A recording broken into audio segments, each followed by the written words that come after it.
형과 아버지를 속이고 장자의 축복을 가로챘던 일로 가나안 땅을 떠나야 했던 야곱은 이제 20년간 하란에 있는 외삼촌 라반의 집에서 오랜 세월 시련과 고난의 시간을 보내다가 다시 하나님의 인도하심으로 가나안 땅에 돌아오게 됩니다. 가나안 땅으로 돌아오는 야곱에게 가장 큰 문제는 형 에서를 만나는 일이었습니다. 그러나 하나님의 은혜로 이 에서와의 만남도 아주 은혜롭고 또 정말 극적인 화해가 이루어지는 그런 만남을 갖게 됩니다. 이렇게 평안히 가나안 땅으로 돌아온 야곱은 이제 가나안 땅에 세겜이라는 곳에 정착을 하게 됩니다. 이 세겜이라는 곳은요, 야곱의 조부인 아브라함이 처음 하나님의 부름을 받고 가나안 땅으로 오게 됐을 때 처음 가나안 땅에서 단을 쌓았던 곳이에요. 단을 쌓고 하나님의 이름을 부르며 하나님을 만났던 장소가 바로 이 세겜입니다. 이거 굉장히 의미 있고 유서 깊은 그런 장소죠. 바로 이 세겜에서 야곱도 이제 땅을 사고 그리고 거기에서 하나님 앞에 단을 쌓고 또 하나님 앞에 예배를 드리면서 새로운 신앙의 삶을 시작하게 됩니다. 그런데 여러분, 야곱은 바로 이 세겜에서 그의 생애 최고의 재난과 위기를 맞이하게 됩니다. 그의 딸 디나가 외동딸이거든요.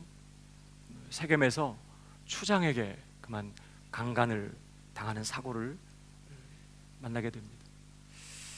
이 일에 격분한 야곱의 아들들이 세겜성 사람들을 속여서 남자들로 다 할례를 받게 하고 남자들이 낫기를 기다리며 고통 중에 있을 때 칼을 들고 들어가서 성의 남자들을 다 살해해버렸어. 그리고 모든 재물을 다 약탈했습니다. 정말 끔찍한 만행을 저지른 것이죠. 이 사건으로 인해서 야곱과 그의 가족들은 당시에 세겜성 사람들과 동맹을 맺고 있었던 그 주변의 가나안 족속과 또 브리스 족속 사람들에게 몰살당할 그런 위기에 처하게 됩니다. 생각지 못한 재난과 위기를 맞이하게 된 것이죠. 그런데 오늘 이런 생애 최고의 위기를 맞이한 야곱과 그의 가정에 하나님이 주신 해결책이 있었어요. 그것이 오늘 본문 1절에 기록되고 있습니다. 우리 한번 같이 읽어보실까요? 1절 시작. 하나님이 야곱에게 이르시되 일어나 베델로 올라가서 거기 거하며 네가 내 형 에서의 낯을 피하여 도망하던 때에 내게 나타났던 하나님께 거기서 단을 쌓으라 하신지라. 일어나 베델로 올라가서 거기 거하며 거기서 하나님께 단을 쌓으라는 거예요. 이 단을 쌓으라는 것은 희생제사를 드리라는 말씀입니다. 요즘으로 말하면 예배를 드리라는 것이죠. 사실 세겜도 가나안 땅입니다. 야곱은 이 세겜에서도 여호와를 위하여 예배의 단을 쌓았습니다. 하란에서 무사히 가나안 땅으로 돌아오도록 지켜주시고 인도하신 그 하나님께 정말 감사하면서 단을 쌓고 희생제사를 드리며 하나님을 예배했어요. 그 단의 이름을 엘 엘로헤 이스라엘이라고 붙였습니다. 그러니까 매번 단에다가 이름 붙이는 건 아니거든요. 그런데 이번에 세겜에서 쌓았던 그 단에다가 이름을 붙였어요. 엘 엘로헤 이스라엘. 기념비적인 단이었다는 거예요. 정말 성대한 그런 예배를 드린 것입니다. 특별히 이 이름의 내용이 엘로헤 이스라엘인데 이 엘이라는 단어는 힘이라는 뜻을 가진 아일이라는 단어에서 유래된 하나님의 이름입니다. 엘. 또 이 엘이라는 단어는 동시에 능력, 권능자, 강한 자라는 의미로 성경에서 여러 번 사용이 됐어요. 또 엘로헤라는 이 단어는 엘로힘과 같은 의미입니다. 바로 하나님의 이름이에요. 이스라엘은 야곱의 이제 하나님께서 주신 이름이었죠. 엘로헤 이스라엘 그러면 이스라엘의 하나님 그런 뜻이에요. 나의 하나님 그런 뜻이에요. 엘로헤 이스라엘 그러면 이스라엘의 하나님은 하나님이시다 이런 뜻. 다시 말하면 이스라엘의 하나님만 진짜 하나님이란 뜻이에요. 나의 하나님만 참 하나님이시다 이런 고백이에요. 또 좀 다르게 번역하면 엘로헤 이스라엘 나의 하나님만 권능자이시다. 이스라엘의 하나님은 권능자이시다 그런 뜻입니다. 나의 하나님만 강하고 권능 있는 최고의 하나님이다 이런 의미가 담겨져 있는 단의 이름입니다. 그러니까 지금 야곱은 세겜에서 이렇게 단을 쌓고 예배드리면서 오늘 여기까지 내 삶을 이끄시고 돌보시고 지켜주셨던 그 하나님, 나의 하나님, 그 하나님을 고백하면서 나의 하나님만 하나님이십니다. 나의 하나님은 권능자이십니다. 이렇게 고백을 하면서 이제 남은 생에도 그 하나님만 섬기며 그 강하신 하나님만 의지하며 살겠다는 그런 믿음의 결단을 가지고 세겜에서도 예배를 드렸던 거예요. 그런데 바로 그 세겜에서 지금 야곱은 엄청난 재난과 위기를 맞이하게 된 것입니다. 그리고 이런 위기 속에서 주어진 하나님의 말씀은 지금 거하고 있는 이 세겜성을 떠나라는 거예요. 이 세겜 땅을 떠나라는 것입니다.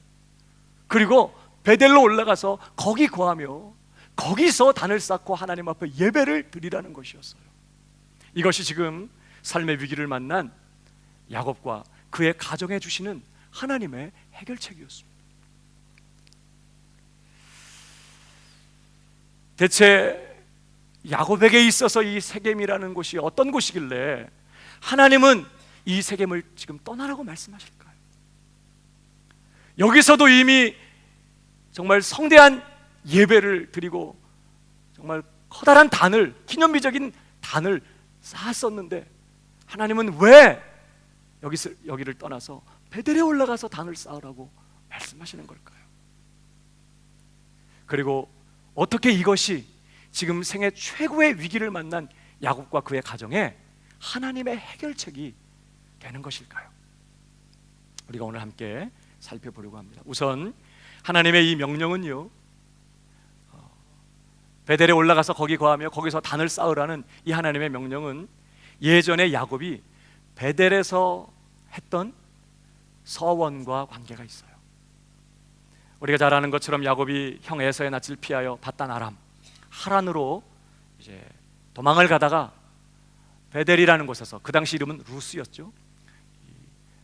베델이라는 곳에서 그만 쓰러져 밤에 잠을 자게 됩니다. 그 밤에 하나님이 나타나셨어요. 두렵고 죄책감에 불안하고 앞으로 어떻게 될지 모르는 막막함 가운데 두려움에 아마 잠을 깊이나 잤겠습니까? 그런데 그 밤에 꿈에 하나님께서 사닥다리를 보여주시면서 나타나신 거예요. 그러면서 나는 네 조부 아브라함의 하나님, 네 아비 이삭의 하나님이라 말씀하십니다. 다시 말하면 나 네 하나님이다 그런 뜻이에요. 그러면서 너 누운 땅을 내가 너와 네 자손에게 주겠다. 네 자손이 땅의 티끌같이 되어서 동서남북에 편만하게 될 것이다.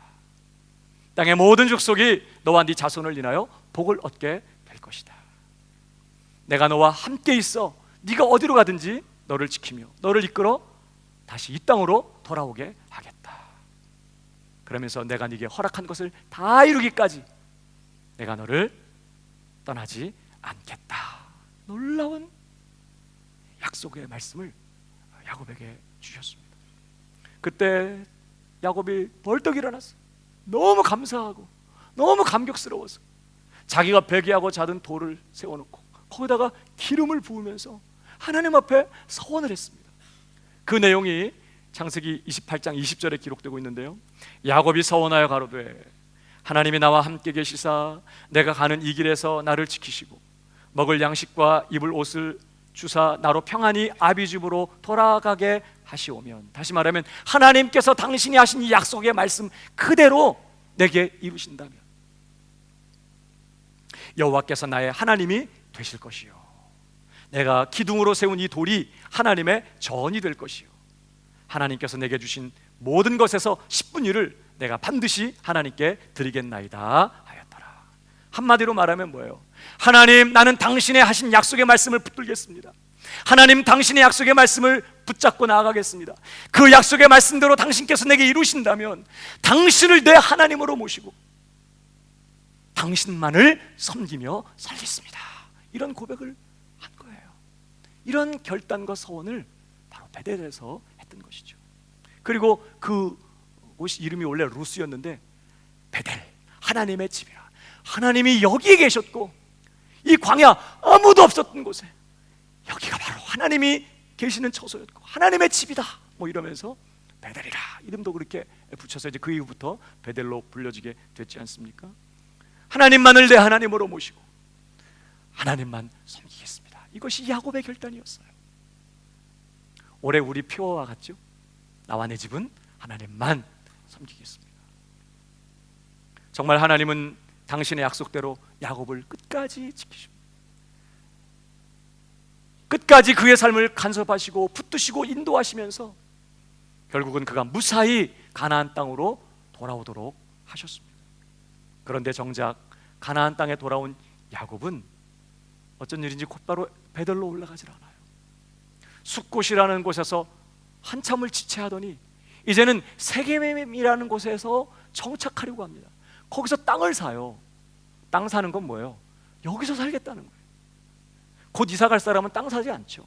몰라요. 지금 한참 값이 좋아가지고 얼른 샀다가 또 팔려고 그럴까? 근데 그때 그런 게 아니니까. 그러니까 여기서 정착하겠다는 거예요. 하란에서도 삼촌집에 있을 때 재산 늘어가는 재미로 살았거든요.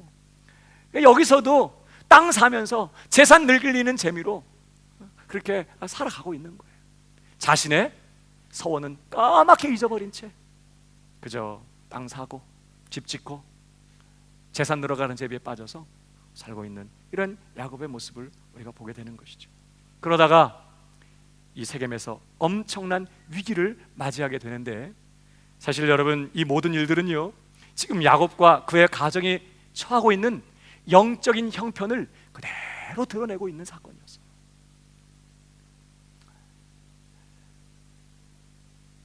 여러분, 하나님이 야곱에게 이 세겜에서 이 대재난을 맞이한 이 야곱을 향해서 세겜을 떠나 베델로 올라가 거기 거하라고 말씀하십니다. 그때 여러분 야곱은 하나님이 뭘 말씀하는지를 알아먹어요.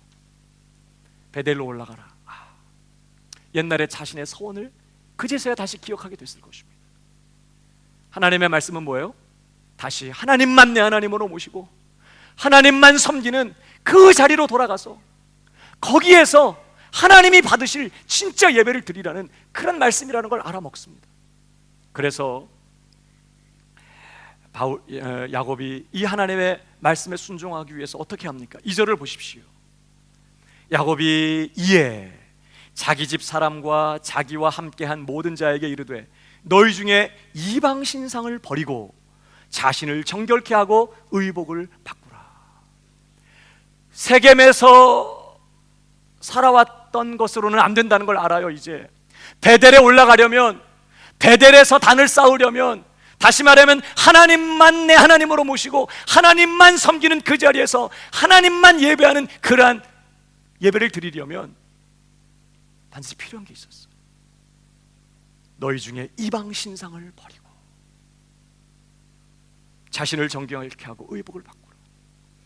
3절, 우리가 일어나 베델로 올라가자. 나의 환난 날에 내게 응답하시며 나의 가는 길에서 나와 함께 하신 하나님께 내가 거기서 단을 쌓으려 하노라 하매. 4절, 그들이 자기 손에 있는 모든 이방 신상과 자기 귀에 있는 고리를 야곱에게 주는지라. 고리도요 장신구 정도가 아니라 부적 같은 그런 그런 도구들이었어요. 야곱의 그 명령 앞에 자녀들이 또 함께 있는 종들이 다 자기들이 붙들고 있는, 자기들이 애증중지하고 있었던 그런 우상들을 다 가지고 온 것이에요. 고리까지 다 뺐습니다. 그리고는 야곱이 그것들을 세겜 근처 상수리 나무 아래 묻고, 이렇게 이어집니다. 그러니까 여러분 뭐죠? 지금 세겜에 거하고 있는 이 야곱과 그의 가정의 영적 형편이 어떻다는 거예요? 하나님을 섬긴다고 하는 이 신자의 가정에 수없이 많은 이방 우상들이 가득한 거예요. 어떻게 이런 일이 있죠? 근데 얼마든지 주의 백성들 안에 이런 일이 있을 수 있다는 것을 우리에게 보여주는 것입니다. 라헬만 해도요, 야곱이 참 사랑했던 라헬만 해도 어떤 사람이었어요?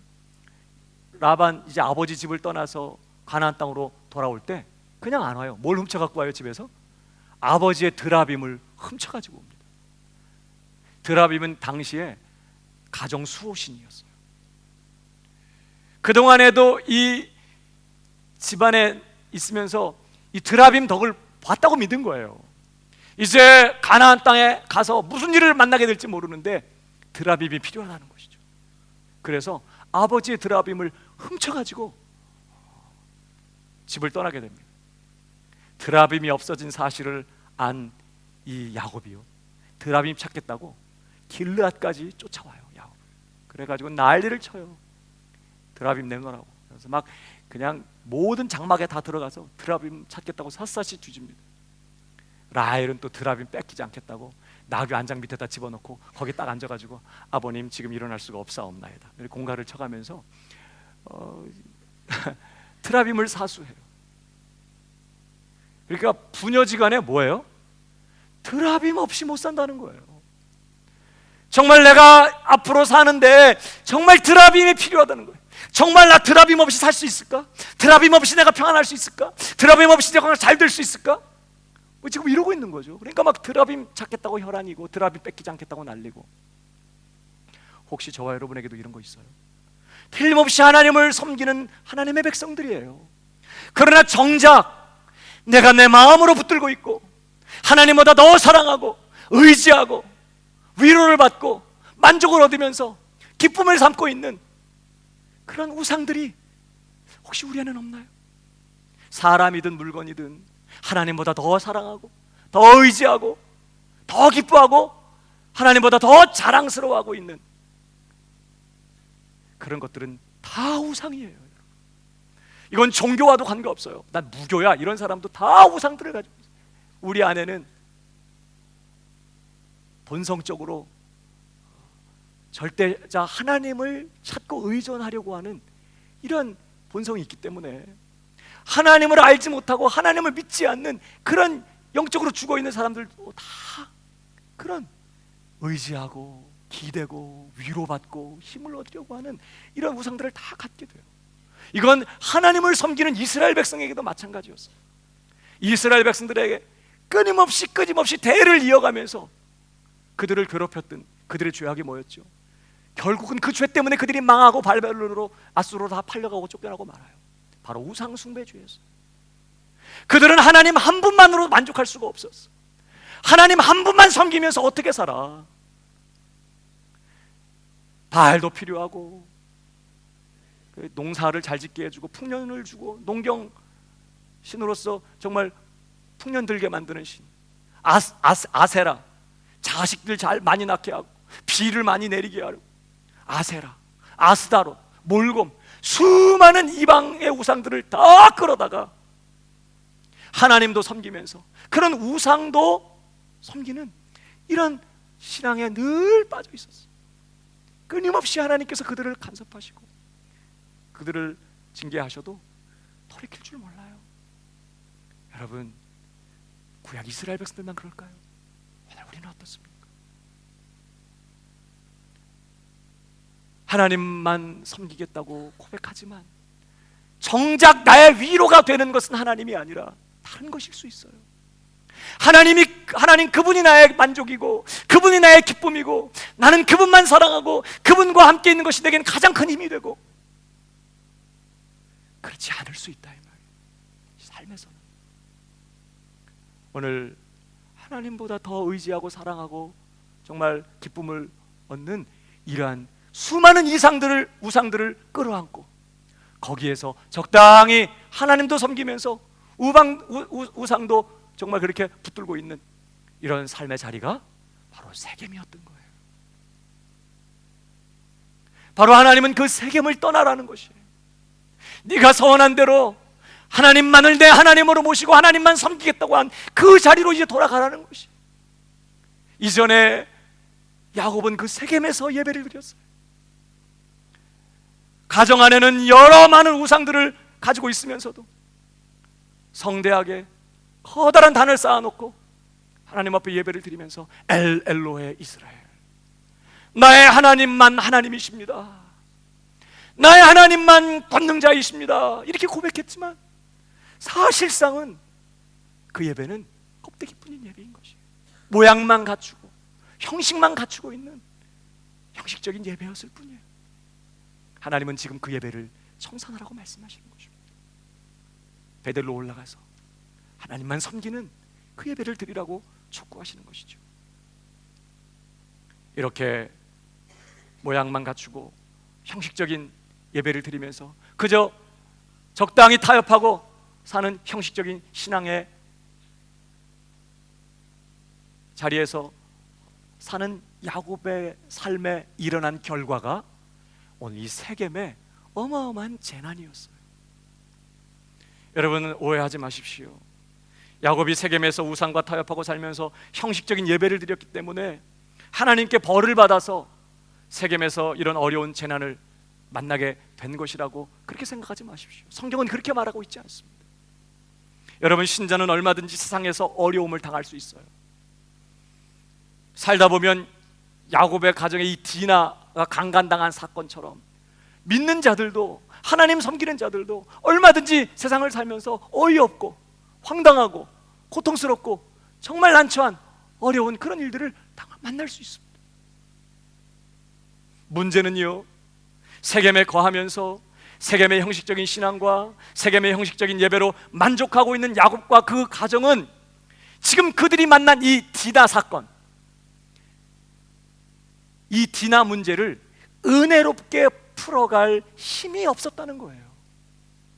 이 문제를 정말 하나님의 방법으로 은혜롭게 잘 해결함으로써 오히려 이런 어려운 문제를 통해서 영적으로 더 성장하게 되고 하나님과의 관계가 더 깊어지게 되고 오히려 이 어려운 일들 통해서 주변에 정말 하나님의 복이, 은혜가 흘러가게 되는 이런 일들로 이렇게 그 어려운 문제를 잘 풀어나가는 게 아니라 그걸 은혜롭게 풀어나갈 힘이 없으니까 어떻게 해요? 이 문제 때문에 더 큰 어려움을 맞이하게 되는 거, 막 다 사람을 죽이고 결국은 자기들도 몰살당하게 될 위기에 처하는 이런 어려운 정말 재난 가운데 빠져들어가게 되더라는 거예요.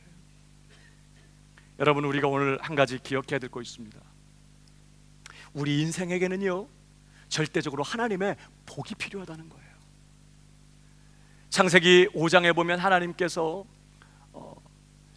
야곱의 계보가 이러하니라 그러면서 처음 하나님께서 인간을 만드셨을 때 어떻게 하셨는지를 기록하고 있습니다. 5장 1절을 보십시오. 하나님이 사람을 창조하실 때에 하나님의 형상대로 지으시되, 얼마나 존귀한 피조물입니까? 정말 온 땅에 있는 피조물들과는, 다른 피조물들과는 급이 달라요. 하나님의 형상으로 지음을 받습니다.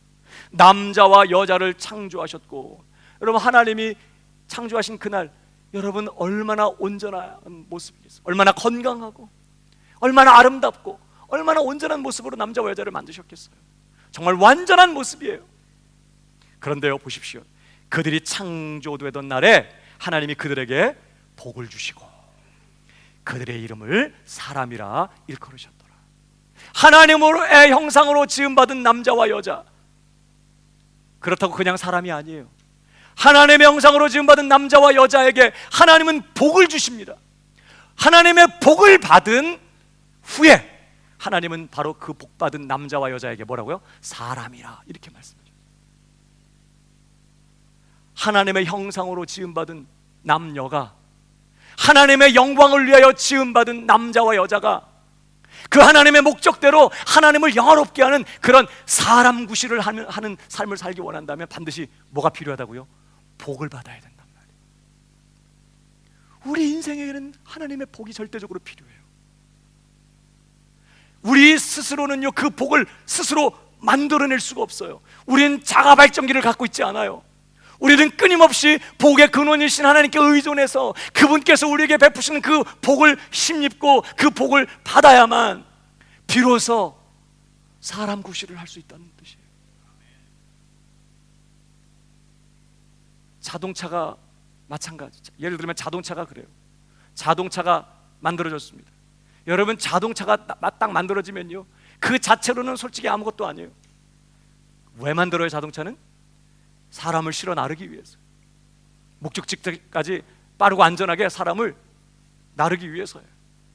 세워놓자고 자동차를 만든 건 아니에요.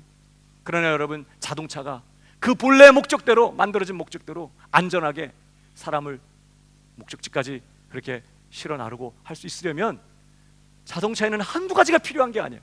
첫 번째 뭐가 필요해요? 운전자도 필요하고, 끊임없이 휘발유가 필요해요. 경유도 필요하죠.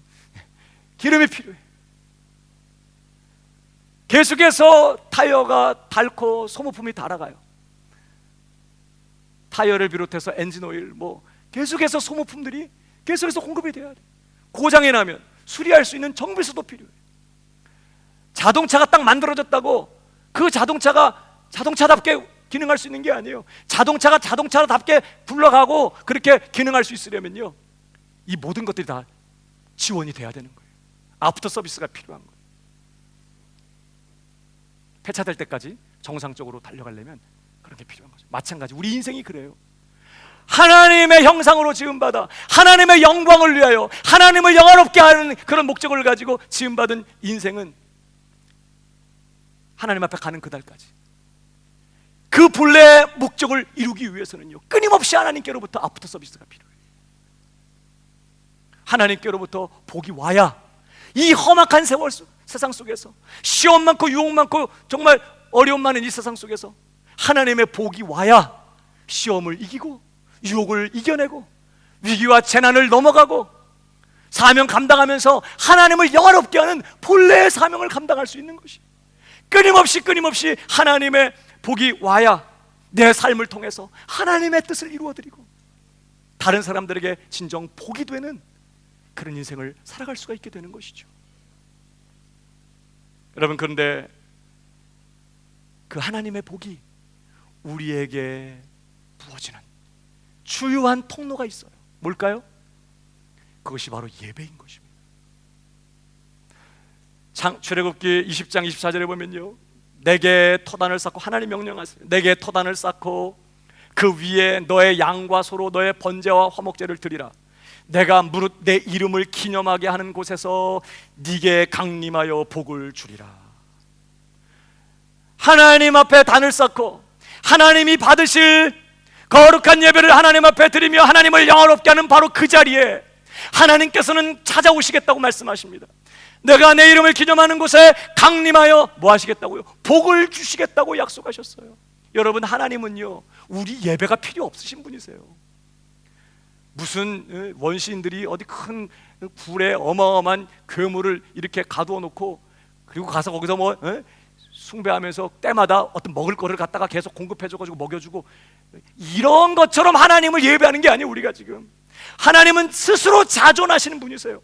우리가 영광을 돌리거나 예배를 드리거나 하지 않아도 하나님은 스스로 영광스러운 분이고, 우리가 예배 안 드린다고 하나님은 힘이 빠지고 요즘 예배가 너무 부실하게, 내가 예배를 부실하게 받았더니 요즘 기운이 없네, 이런 거 없어요. 하나님은 우리 예배가 필요 없어. 오히려 우리가 잘못 드리는 예배 때문에 얼마나 모독을 당하시는지 몰라요. 그럼에도 불구하고 왜 하나님이 예배를 요구하시죠? 왜 단을 쌓으라고 말씀하시고 정말 하나님 앞에 드려야 되는 예배가 어떤 예배라는 것을 그렇게 구체적으로 상세하게 레위기를 통해서 끊임없이 성경을 통해 말씀하실까요? 우리를 위함이에요. 하나님은 우리에게 하나님의 복이 필요하다는 걸 알아. 그 복이 있어야 하나님의 영광을 위해 쓰임받는, 하나님을 영화롭게 하는 본래 목적을 이루는 정말 그런 복된 인생을 살아갈 수 있다는 걸 하나님이 알아요. 그러니까 오라는 거예요. 내게 나와서 참된 예배를 드리라는 거예요. 나는 그 자리에서 복을 주겠다, 이렇게 말씀하고 있는 것이죠. 그러므로 사랑하는 여러분, 하나님을 높이는 진정한 예배가 우리가 사는 길인 줄 믿으시기 바랍니다. 하나님이 영광 받으시는 예배, 하나님이 높임을 받으시는 그 예배가 우리가 살 길이에요. 그러니까 바쁘다고, 중요한 일 많다고 예배를 빼먹고 예배를 포기하는 것만큼 어리석은 것도 없어요. 예배는 내가 하나님을 높이는 시간이기도 하지만 하나님의 은혜와 하나님의 복이 내 삶에 항수와 같이 부어지는 내가 사는 시간이라는 걸 기억하고 하나님을 영화롭게 하는 승리의 삶을 살기 원한다면 예배의 성공자가 되어야 될 줄로 믿습니다. 옆 사람에게 얘기해 주세요. 예배의 성공자가 됩시다. 하나님은 예배하는 자들을 찾으시고 예배하는 곳에, 하나님을 예배하는 곳에 임하시기를 기뻐하시고 그 자리에서 예배하는 자들에게 복을 주시는 것을 기뻐하시는 하나님이세요. 그러나 여러분, 오늘 우리가 읽은 본문의 요점은 무엇입니까? 하나님은 예배를 기뻐하시고 예배하는 자들에게 복을 주시기를 기뻐하시는 분이시지만 세겜의 예배로는 안 된다는 거예요. 온갖 우상들을 끌어안고 살면서 그저 모양만 갖추고 형식적으로 드리는 이런 세겜의 예배는 아무 소용이 없다는 것이에요.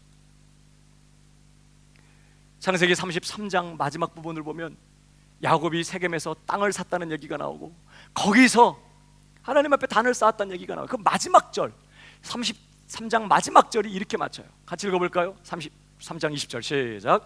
거기 단을 쌓고 그 이름을 엘로헤 이스라엘이라 하였다. 그리고는 아무 얘기가 없어요. 그걸로 끝이에요. 그 장이. 그 다음에 34장으로 이어나면 디나가 세겜 땅에 나갔다가 사고를 당했다. 그리고는 아들들이 격분해서 다 죽였다. 그래가지고 분위기가 너무 어려워지니까 야곱이 아들들에게 막 책망을 하니까 또 아들들이 막 아버지에게 대들어요.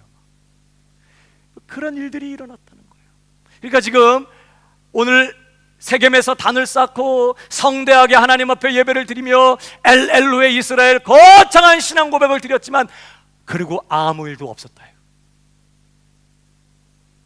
그런 자리에서 하늘 문이 열렸다든지 그래서 하나님이 강림하셔서 나타나셨다든지 그 야곱에게 다시 약속하시며 복을 내리셨다든지 그런 얘기가 전혀 없어요. 예배를 드렸다는 거 외에 아무 일도 없었어요. 여러분, 요즘 우리 예배는 어떻습니까? 내가 오늘 예배 참석해서 하나님 앞에 순서에 맞추어서 찬송을 부르고 설교를 듣고 예배를 마쳤다는 것 외에는 아무것도 없는 그런 예배에 만족하고 있지 않습니까? 예배는 그렇게 끝나서는 안 되는 것이에요. 예배는 하나님을 만나는 자리입니다. 예배 가운데 하나님의 영광이 와야 돼요. 하나님이 예배 가운데 나타나 주셔야 합니다. 예배 가운데 오셔서 복을 주셔야 돼요. 그래서 예배 오기 전에는 그렇게 피곤하고 죽고 싶고 도망하고 싶고 포기하고 싶고 그랬더라도 예배 가운데 하나님의 영광을 만나고 하나님의 은혜와 위로와 하나님의 복을 경험한 후에는 다시 용기를 얻게 되고 이전보다 더 하나님이 크신 분이신 걸 깨닫게 되고 그 하나님 때문에 다시 용기와 위로를 얻게 되고 그런 하나님이 내 하나님이라면 나 살만하다고 결정하면서 다시 믿음으로서 출발한 일들이 일어나야 되는 것이죠. 근데 야곱의 이 세겜의 예배는요, 그가 예배드렸다, 엘로헤 이스라엘이라고 고백했다 라는 말 외에는 아무 얘기가 없어.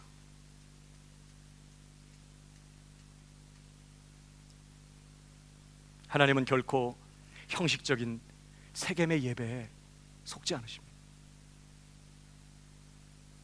여러분, 야곱이 세겜에서 이런 형식적인 신앙과 형식적인 예배에 만족하며 사는 동안 무슨 일이 있었다고요? 디나 문제가 발생했는데, 뭐 이런 일이 있을 수 있죠. 디나 문제가 발생했는데 문제는 야곱 가정이 이 문제를 은혜롭게 풀어가지를 못해. 왜? 복을 받아야 이 시험도 은혜롭게 잘 돌파할 수 있는데 복이 없어요. 그러니까 하나님의 은혜가 없어. 그러니까 어떻게? 이 문제 때문에 아들들이 막 격분을 하기 시작합니다. 보복하겠다고 악한 모의를 하더니 결국은 사람들을 속이고 사람들을 죽입니다. 성에 들어가서 사람들을 죽이다 보니까 이 집에 또 이런 것들도 있네. 여기 보니까 저런 또 우상도 있네. 저것도 갖고 있으면 좋겠네. 그래가지고 또 다 약탈을, 재물들을 다 약탈합니다. 열방의 복이 되고 복의 통로가 되라고 불렀더니 열방의 저주가 되고 재앙의 통로가 되어버리고 말았어요. 여러분, 진정한 예배를 통해서 하나님의 은혜와 예배 가운데 오셔서 부어주시는 하나님의 복을 경험하지 못하면 우리 인생은 아주 비참해지는 거예요. 끊임없이 몰려오는 시험과 유혹을 이겨낼 수가 없어요. 그냥 시험이 오면 그냥 다 그 시험에 넘어가게 돼 있어. 하나님의 부어주시는 이 복이 없으면 내 안에서 끊임없이 끓어오르는 이 죄된 본성 감당할 수 없습니다. 내 안에서 일어나는 분노, 이거 어떡할 거예요? 하나님의 은혜를 받고 하나님의 복을 받아야 이 분노의 문제를 은혜롭게 처리할 수가 있는데 은혜가 없으니까, 분노가 올라오니까 난리를 치는 것이. 내 안에서 끊임없이 일어나는 정욕과 탐심의 문제, 하나님의 은혜가 와야 이것을 해결할 수 있는데 은혜가 없으니까 탐심을 쫓아 세상 사람들이 사는 방식으로 사는 것이 똑같이 하나님의 영광과는 전혀 상관없는 실패자의 삶. 세상적으로는 모르겠어요. 그래서 많은 것을 얻었고 많은 것을 가졌을지는 몰라도 영적으로는 정말 비참하고 곤고한 가운데 전혀 하나님께 기쁨도 안 되고 주변 사람들에게 복도 안 되는 실패자의 삶을 그렇게 살게 되는 것이에요. 오늘 위기를 맞은 야곱의 가정에 지금이야말로 절박하게 필요한 게 있다면 하나님의 은혜와 하나님의 복이었어요. 여러분, 저와 여러분의 삶은 어떻습니까? 여러분의 가정에도 하나님의 은혜와 하나님의 복이 필요하지 않습니까? 여러분, 우리가 하나님보다 하나님이 주시는 복을 더 중요시하고 복을 더 높이게 되는 이런 기복신앙은 너무나 위험하고 잘못된 신앙이지만, 그렇다고 해서 하나님의 복 자체를 무시하는 것 또한 굉장히 어리석은 것이. 야곱이 하나님의 복을 사모하고 장자의 정말 축복을 사모합니다. 하나님이 그런 야곱을 얼마나 아끼고 귀하게 여기시는지 몰라요.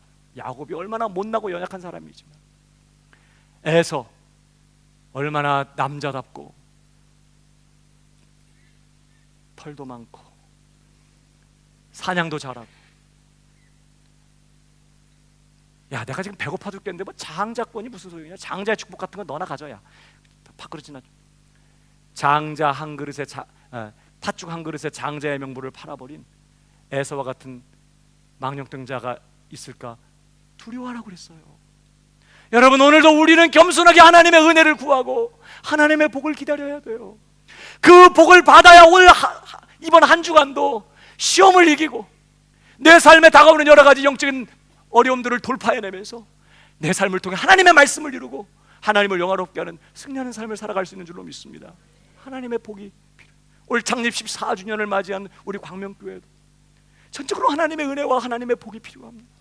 우리 교회가 정말 하나님께서 이곳에 우리를 세우신 대로 하나님의 뜻을 이루며 하나님의 목적을 이루는 교회, 끊임없이 약한 마귀의 시험과 공격이 있고 여러 가지 어려운 고난들이 우리를 공격하게 되겠지만 넉넉히 이기고 넉넉히 승리하고 넉넉히 사명 감당하면서 하나님의 거룩한 처소가 되어 하나님의 영광을 나타내는 그런 하나님의 성소가 될 수 있으려면 오늘 우리에게는 하나님의 은혜와 복이 필요한 것이에요.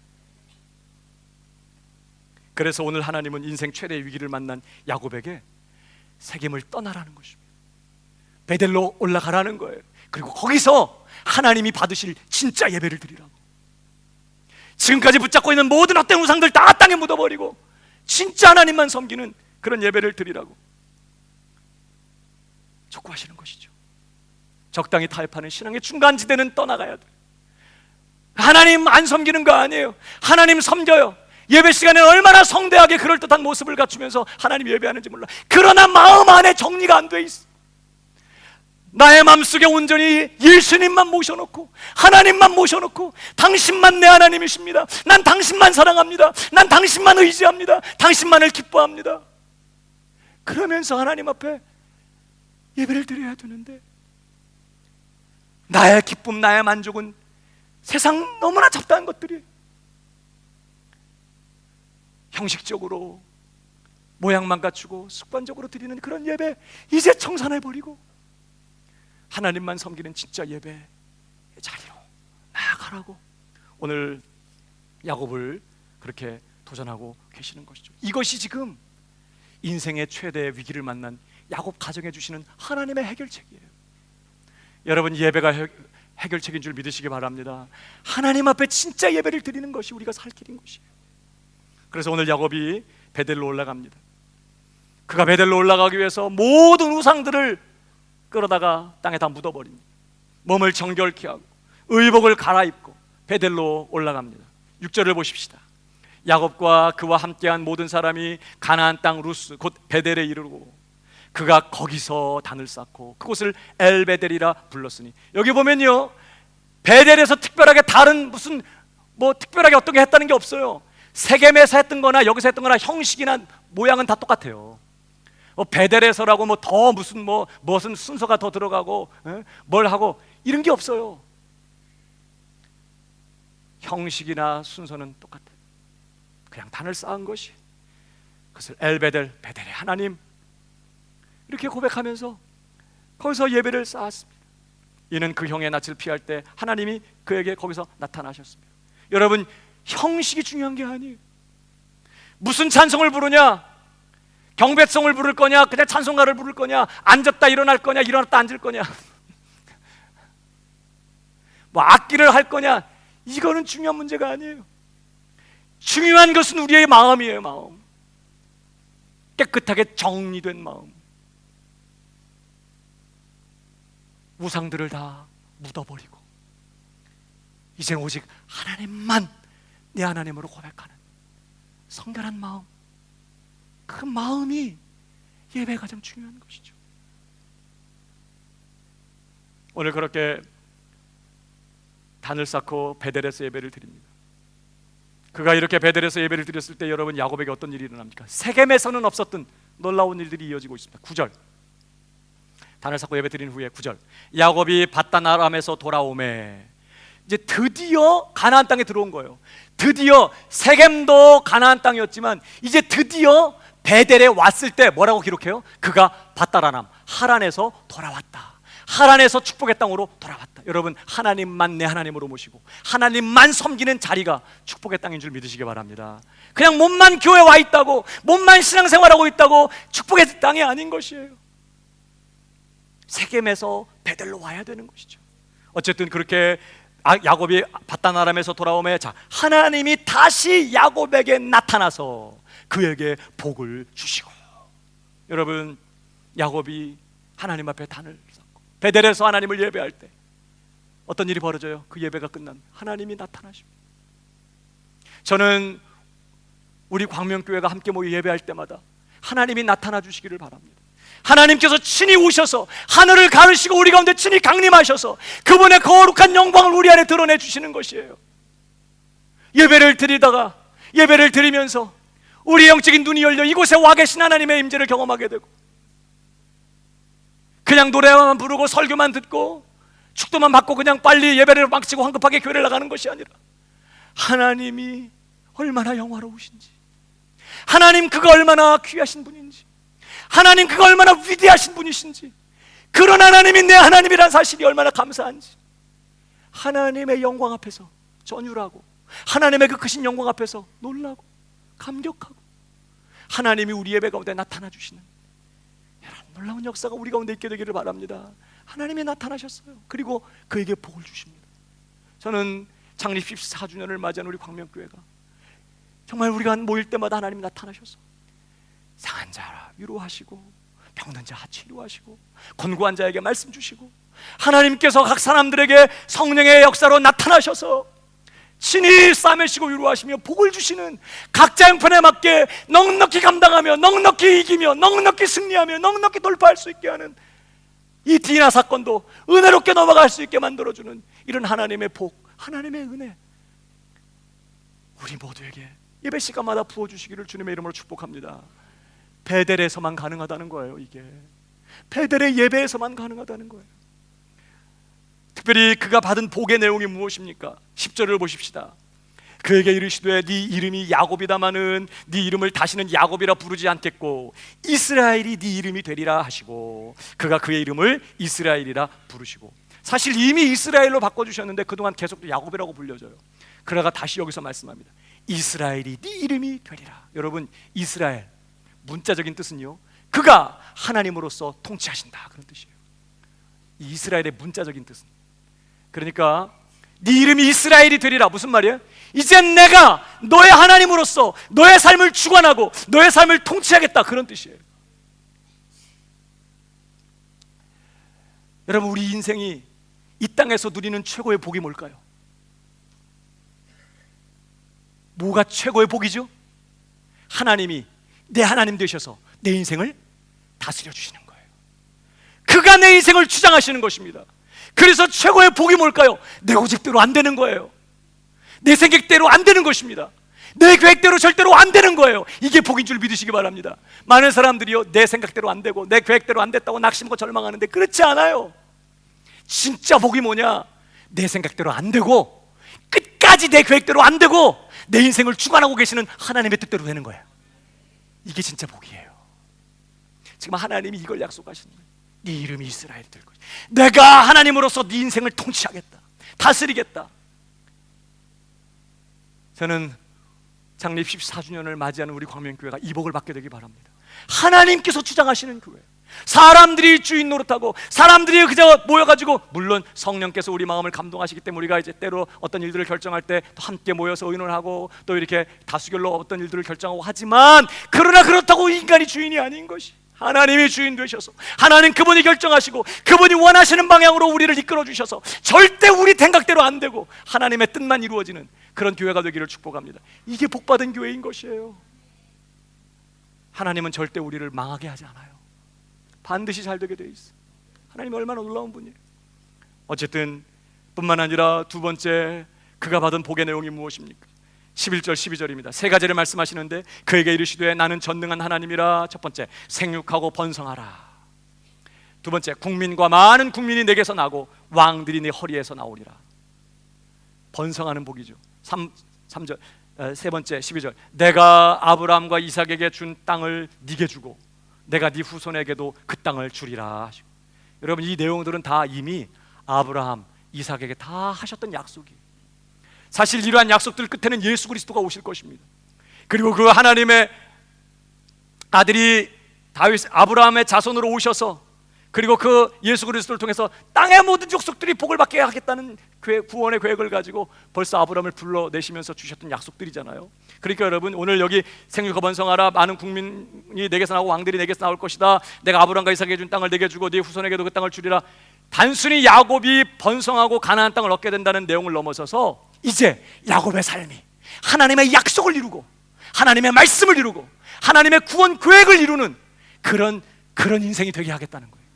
하나님이 그분의 약속을 성취하는 일에 야곱의 삶을 쓰시겠다는 뜻이에요. 하나님께서 그의 계획을 이루시는 일에 그의 가정을 사용하시겠다는 거예요.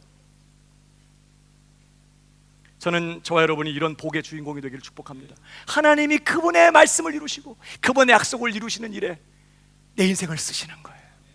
하나님이 영광을 받으시고 하나님의 나라가 임하고 하나님의 뜻이 이루어지는 역사에 쓰임받는 인생, 쓰임받는 가정, 우리 창립 14주년을 맞이한 우리 광명교회 무슨 복이 필요할까요? 저는 이 복을 받게 되기를 바랍니다. 하나님이 그분의 약속을 성취하고 그분의 만방의 하나님의 복음을 전하며 주님의 교회를 세워가면서 온 열방과 민족들 가운데 정말 하나님의 복을 흘려보내는 이 귀한 역사에 우리 광명교회를 들어 쓰시면 좋겠어요. 그뿐만이 아닙니다. 오늘 이 베델의 예배 후에 그가 받은 복이 무엇입니까? 13절이에요. 다 같이 읽어보겠습니다. 시작. 말씀하시던 곳에서 그를 떠나 올라가시는지라. 복 같으세요? 오히려 떠나 올라가셨다? 여러분, 하나님이 물론 이제 말씀 마치시고 당신 처소로 가셨다, 물론 얘기긴 하지만 이런 표현은 성경에 많이 안 나오는 내용이에요. 이전에 아브라함 때 한 번 있었고 여기에 나와요. 이 올라가셨다, 떠나 올라, 그냥 하나님이 자기 계신 곳으로 가셨다 이렇게 해도 되는데 왜 올라가셨다? 뭐 위에 계시니까. 하나님 늘 함께 계시잖아요. 이 올라가셨다, 이 단어가 히브리어로 알라라는 단어예요. 알라. 근데요, 이 올라가셨다는 이 표현이 어디 나오냐면 이 똑같은 단어가 시편 47편 5절에 나옵니다. 한번 읽어볼까요? 시작. 올라가시며 여호와께서 나팔 소리 중에 올라가시더라. 그러니까 이 무슨 말이에요? 하나님의 즐거이 부르는 중에 뭐 하고 있는 거 지금?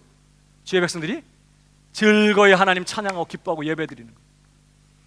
나팔 소리 중에 하나님 악기를 동원해서 하나님 영광 돌리고 하나님 찬양하는 거예요. 그 시간에 하나님이 올라가심이요. 나팔 소리 중에 하나님이 올라가시도다. 이게 똑같은 단어 알라예요. 그러니까 오늘 이 알라라는 이 단어는 단순히 하나님께서 자기 계신 곳으로 가셨다라는 의미만이 아니라 하나님께서 영광을 받으신다, 하나님께서 높임을 받으신다, 그런 의미가 담겨진 뜻이에요. 하나님이 영광 중에 올라가신다 이 말이에요. 영화로워지신다는 뜻이에요. 영광을 받으신다는 뜻이에요. 여러분, 야곱의 예배를 통해서, 오늘 베델에서 드린 이 야곱의 예배를 통해 하나님이 영광을 받으셨다는 말씀. 하나님이 너무 기쁘셨어요. 하나님이 만족하셨어요. 하나님을 영화롭게 하는 예배, 오늘 이 베델에서 드린 예배였어요. 세겜의 예배는 절대 하나님을 영화롭게 하지 못해요. 세겜의 예배를 드렸지만 하나님께서 뭐 올라가셨다 이런 얘기 절대 없어. 그러나 베델에서 드린 예배, 비록 형식이나 모양은 별 차이가 없어 보이고, 그러나 우상들을 땅에 묻어버리고 이제 온전히 내 마음속에 하나님 한 분만 모시고 하나님만 예배하는 바로 그 예배 속에서 하나님은 올라가시는, 영광을 받으시는 이런 역사가 있었던 것이죠.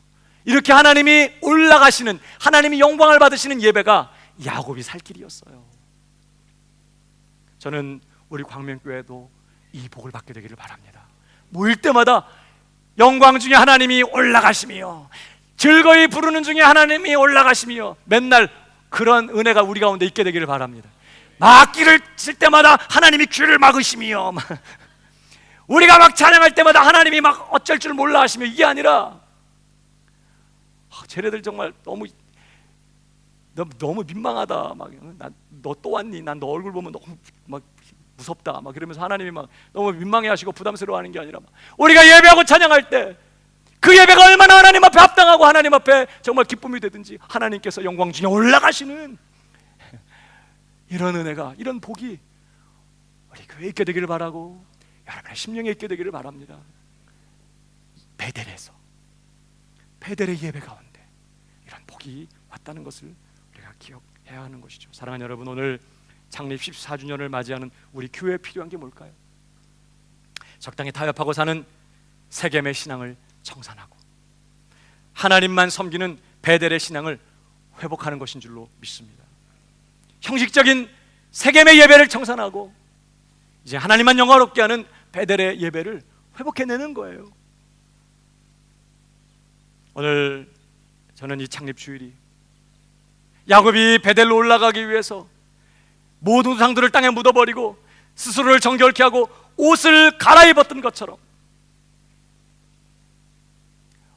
오늘 우리 안에 정말 세겜의 신앙을 청산하는 그런 주일이 되기를 축복합니다. 이제는 정말 하나님 앞에 정말 마음을 다해서 하나님만 섬기고 하나님만 예배하는 베델의 예배의 자리로 들어갔던 것처럼, 오늘 이 주일이, 이 창립 주일이 다시 한번 하나님만 섬기는 진짜 예배를 회복하는 그런 주일이 되기를 다시 한번 주님의 이름으로 축복합니다. 그래서 하나님의 영광을 경험하고 하나님의 복을 통해 넉넉히 승리하며 사명 감당하는 오늘 우리 광명교회와 저와 여러분 모두가 되기를 다시 한번 주님의 이름으로 축복합니다.